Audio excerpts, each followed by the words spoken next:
Bom, ontem falávamos aqui sobre aquela conversa do ministro da Economia, Paulo Guedes, em que ele, publicamente, porque é aquela história, né? Hoje em dia, uma palestra, uma reunião, mesmo para um grupo ali restrito, ela se torna pública. As pessoas gravam, né, com celular, etc. E rapidamente o que é dito ali vira um pronunciamento público. Até porque, se fosse algo, e o Guedes sabe disso, é claro que sabe disso, se fosse algo que o Guedes não quisesse tornar público, ele falaria, quando muito, por telefone, ou numa reunião restrita ali com 4 pessoas, no seu gabinete, ou na sala de um empresário. E não foi isso, né? Foi um encontro em que ele acabou fazendo críticas à Febraban, ao lobby da Febraban, que é a Federação Brasileira de Bancos, fez críticas também à maneira como a questão do teto de gastos está sendo tratada no próprio governo. E foi um dia agitado, porque depois o Guedes falou também no tal imposto, que ele disse que é fundamental, sem ele não dá para desonerar a folha de pagamento das empresas. Porém, indo ao Congresso posteriormente, ou conversando com congressistas posteriormente, ele disse que o imposto está morto. Basicamente ele quis dizer, vocês é que decidem aí se querem o imposto, se querem desoneração, se querem responsabilidade fiscal, se querem receita para gastos ou se querem só gastos sem receita vinculada. Mas com relação ao que ele disse sobre os bancos, parece haver algumas incongruências, né? Inclusive, o site UOL, o portal UOL, obteve uma cópia do contrato que detalha o objetivo do estudo financiado pela Febraban e outras 10 entidades, não é só a Febraban, e que foi citado pelo Paulo Guedes em audiência pública no Congresso nesta quinta-feira. O Guedes havia dito que a Febraban financia estudos para ministro gastador furar o teto de gastos. Lembrando que não faz muito tempo, ele disse que o Rogério Marinho é um fura-teto, não é? Embora tenha sido ali uma expressão usada de maneira condicional, porque ele também disse que o Rogério Marinho é desleal, mas depois colocou no condicional, seria desleal, e vou considerá-lo desleal se ele disse aquilo que disseram que ele disse. E ontem ninguém, nem o Rogério Marinho, nem o Bolsonaro, nem os deputados, como diria Nelson Rodrigues, nem os paralelepípedos das ruas tiveram dúvida de que ele se referia a Rogério Marinho quando falou em ministro gastador e que a Febraban financiaria estudos para ministro gastador furar o teto de gastos. A proposta da Febraban e de outras entidades prevê ou defende, sugere, até porque eles não têm poder de decisão, não diretamente, de influência sim, mas prevê investimentos públicos e privados em obras de infraestrutura.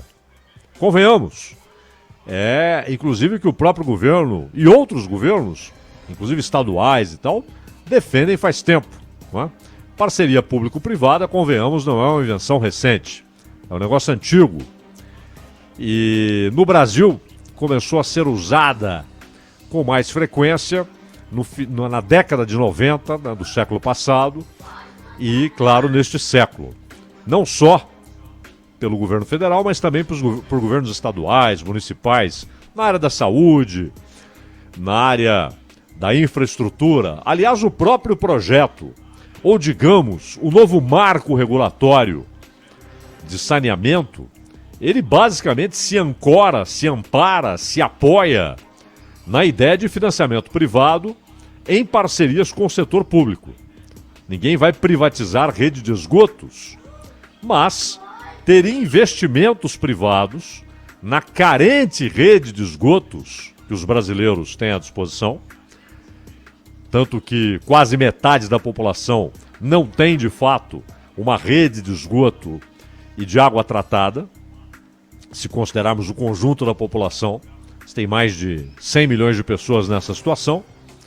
Então, as estatais não deram conta do recado, geralmente são vinculadas a estados, né? Pertencem a estados, às vezes até com alguma parceria em termos de acionistas. São empresas que têm ações na bolsa, tal, mas são majoritariamente do Estado, controladas, comandadas pelo Estado. E incompetentes, em sua maioria. Tanto que temos esse quadro. E a conclusão levou, inclusive, à ideia de que a parceria é a salvação. Principalmente partindo-se da premissa de que o contrato é bem amarrado, ou pode ser, ou deve ser, a lei prevê que seja, de maneira a garantir que quem investe em cidades grandes e médias terá também de investir em cidades pequenas. Porque se deixa por conta só da iniciativa privada, o sujeito vai selecionar. Bom, aqui eu quero que dá retorno, aqui eu não quero que não dá retorno. Então você faz um pacote. Você vai levar onde tem e onde não tem retorno. Essa é a compensação para você ter à sua disposição a rede onde você vai investir para uma população grande, suficientemente grande, para dar retorno financeiro. O que é natural. O empresário quer lucro, não é? Senão ele não vai investir. Vai investir para quê? Por amor à causa? Não. Ele investe porque ele vai ter retorno. Essa é a ideia. Não é? Como o governo não tem dinheiro para isso, e as estatais são paquidérmicas, lentas, morosas, incompetentes, a maioria, então, algumas funcionam, então é necessário buscar essa parceria. Então aqui não há nada revolucionário quando se fala nessa proposta de investimentos públicos e privados em obras de infraestrutura. O Guedes não disse qual seria o estudo a que ele estava se referindo. A Febraban parece acreditar que é esse documento que cita que as propostas garantirão segurança jurídica com sugestões de mudanças legais para investimento privado. O estudo será feito pelo Programa das Nações Unidas para o Desenvolvimento, então haveria um monitoramento internacional a partir de um acordo de cooperação técnica com o Ministério do Desenvolvimento Regional. A ideia é criar um plano de recuperação econômica depois da pandemia. Enfim, reengatar a primeira, porque estamos em marcha ré, né? Reengatar a primeira, segunda, terceira, para a economia voltar a produzir riqueza, a produzir emprego, abertura de vagas de trabalho, aumentar a renda da população com emprego, com melhores salários, esse tipo de coisa. Agora, citamos aqui a ideia de cooperação técnica com o Ministério do Desenvolvimento Regional, cujo titular é Rogério Marinho. E o Guedes já havia chamado o Rogério Marinho de fura-teto. Agora chamou de ministro gastador. E insisto, até os paralelepípedos sabem que ele se referia ao Rogério Marinho. Então, só para resumir o que diz esse documento aqui, devem ser desenhadas ações de curto, médio e longo prazos, com indicação de novos modelos de negócios que abram espaço para investimentos públicos e privados, com foco na redução das desigualdades regionais. A estratégia também permitirá o financiamento privado apoiado por mudanças legais e infralegais que tragam segurança legal e institucional, com o objetivo de atendimento à política liberal adotada pelo governo federal. Ou seja, até faz ali um elogio à suposta política liberal adotada pelo governo federal. Suposta. Chinfrim. Chinfrim. Aqui, além das platitudes, porque aqui há várias platitudes, né? Há, digamos, uma intenção manifestada, mas que não traz ali... todo mundo diz isso. É preciso segurança legal, institucional, mudanças legais e infralegais. Todo mundo diz isso. Mas tem de combinar com o Supremo, tem de combinar com o Lewandowski, não é? Quando ele vai tratar, por exemplo, de Eletrobras, todos se lembram. Então tem de combinar com muita gente que tem poder. Mas É a saída? É. Claro, ainda mais não sendo a Noruega o país em questão, ou seja, não tem dinheiro para gastar, não tem. Então você vai buscar parceria. Claro que tem que ser algo que dê, não a garantia incontestável, mas uma grande perspectiva de retorno alto. E como é que é retorno alto? É aquele que dá mais rendimento, mais retorno do que outras aplicações. O capitalista, ele olha o seguinte, espera aí, se eu colocar na letra do tesouro, se eu colocar no banco, se eu colocar no mercado de ações, ou se eu comprar moeda estrangeira, ou comprar ouro, ou comprar cobre, eu vou ganhar mais dinheiro. É isso que ele vai ver. Agora, se ele falar, isso aqui vai me dar mais retorno, é menos seguro, mas se der certo, o retorno vai ser mais alto. Eu vou ganhar mais dinheiro. É isso. E claro que ele tem de ter garantias legais, né? Segurança jurídica, como dizem, de que no meio da coisa o Supremo não vai dizer esse negócio não pode. Ou uma mudança de governo mudará a relação do Estado com a iniciativa privada. Tem de ser algo do Estado, não do governo. Algo estável, permanente, não é? Então não há nenhuma grande descoberta, nada revolucionário aqui no que está pedindo esse documento da Febraban, não é?